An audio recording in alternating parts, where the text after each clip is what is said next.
Hey guys, Angry Beast here, bringing you some domination gameplay on the map, following using M4A1 here with a red dot sight, and I believe the target dot using the proficiency impact and perk sleight of hand, quick draw, and steady aim.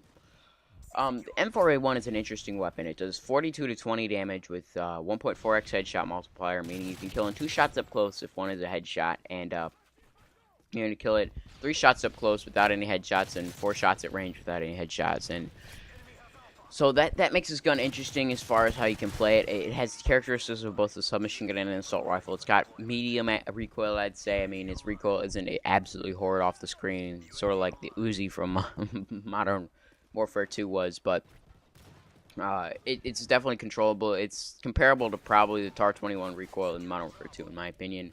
Maybe a little bit better than that, but that's about where I'd consider it to be. So this weapon was one of my favorite guns in Modern Warfare 2. I mean, I loved running it with the stopping power and red dot sight or silencer and cold-blooded. It was one of the most versatile weapons in that game, and it was one of my favorites. In this game, however, I really don't have much love for this weapon. It feels like it's outclassed at all ranges by other weapons. At close range, it's the best of the assault rifles. It has the fastest TTK besides the Type 95 and MK14 up close with good hip fire and a good rate of fire and good damage up close. But it really loses out to the submachine guns in this game because the submachine guns are so good at close range. You got the PP90, which kills an exact same amount of bullets, so one to the head, one to the chest, and you're dead, as well as a faster rate of fire. There really isn't much reason to use this in close range. If you want to use a close range weapon, you don't want to be using this gun. You want to be using a gun like the PP90 or even the MP7. And at medium range, you're going to be beaten out by all the other assault rifles. Say the ACR or the SCAR-L are both going to kill you out in medium range, which means you don't want to be using this gun in medium range either. So, according to the stats, this gun is one of the worst assault rifles in the game.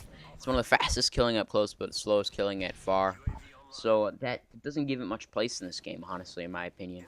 It is a good weapon, don't get me wrong. You can rely upon it for a couple of nice kills, but unless you're playing against people who aren't using the best of weapons, or you're playing against a team full of submachine gunners in medium range behind a head glitch, you're not going to find too much luck with this weapon in an offensive or defensive role. However, while it is a master of none, it's not good at any. It's not particularly best in any single situation. It is a jack of all trades. It's got medium to low recoil, so you can basically shoot across the map with low recoil, and that's nice. And if you put kick on it, it's almost like the M4A1 from Modern Warfare 2, which is nice.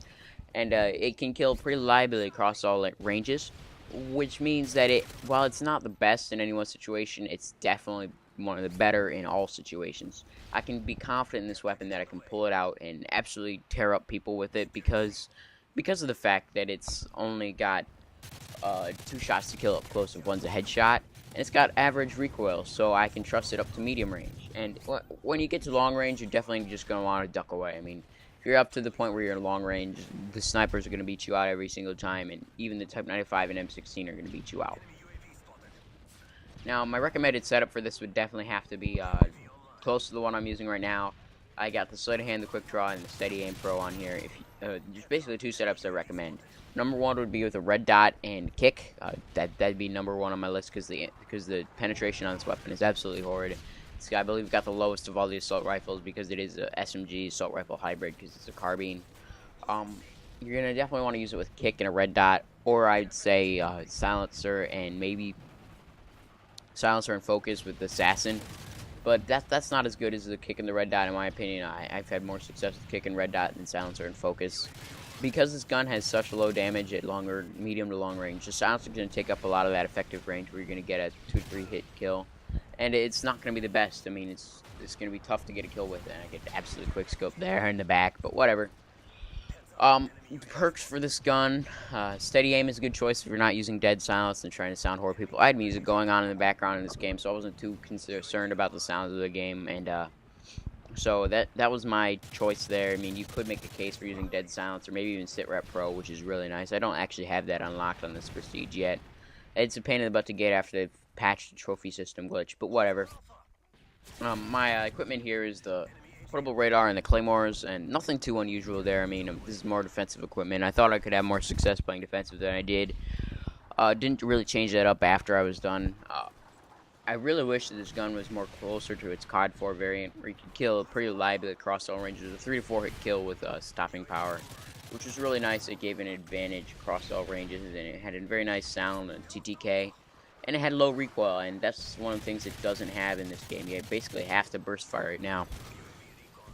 And it seems like in this game that they've really toned down the effectiveness of the M4. I mean, it was one of my most used weapons in both COD 4 and Modern Warfare 2, and they've really trashed my M4. So I haven't used it too much in this game.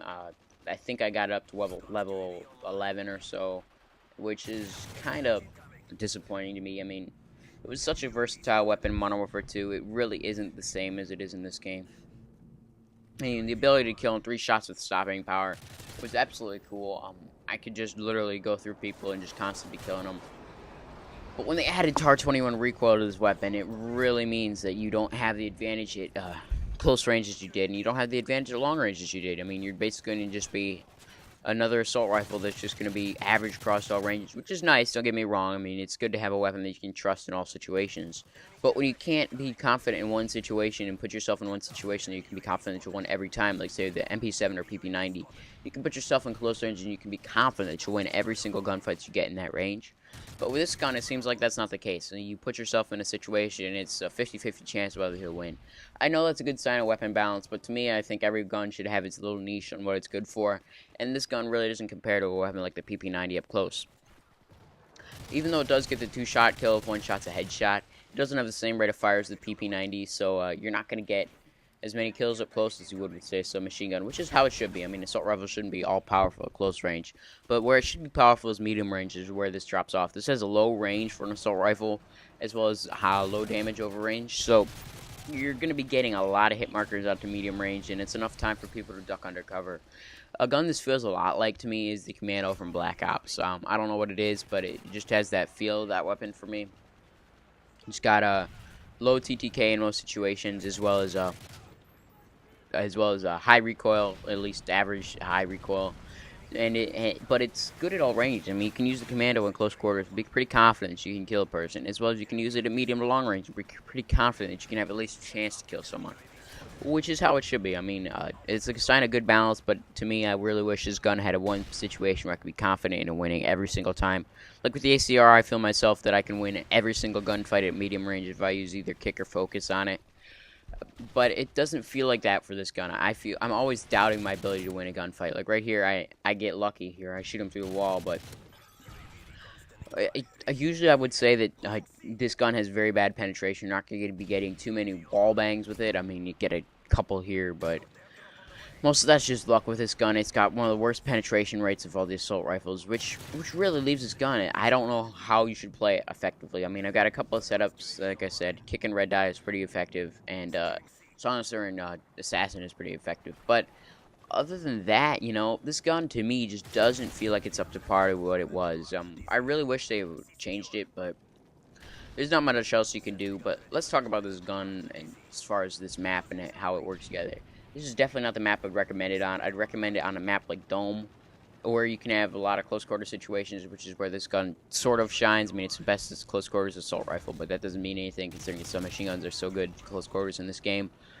But it also has average long medium range capabilities, so I mean, you're trading off a lot of stuff with this gun. You're trading off close range effectiveness with the PP90 for a little bit of medium range effectiveness, which makes it a jack of all trades, which is in some situations really nice, but in a lot of situations is not necessary. If you play it on Dome and you try to keep to the outsides of the map, you can get quite a few kills with it. I mean, I've gotten a couple of gameplays with it, but nothing too out of the ordinary. But in this game, I'm basically trying to use it in more of a defensive objective role. If you notice, I'm using cover to my advantage a lot, and that's what this gun needs to be used as. It needs to be used with cover because it doesn't have that advantage at close and medium range like it did in Modern Warfare 2 with this low recoil.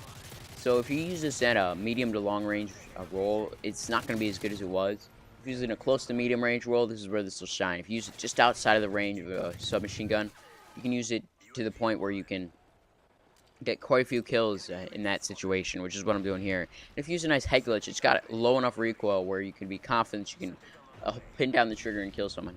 The other thing that this has compared to its Modern Warfare 2 variant is a lot of sway.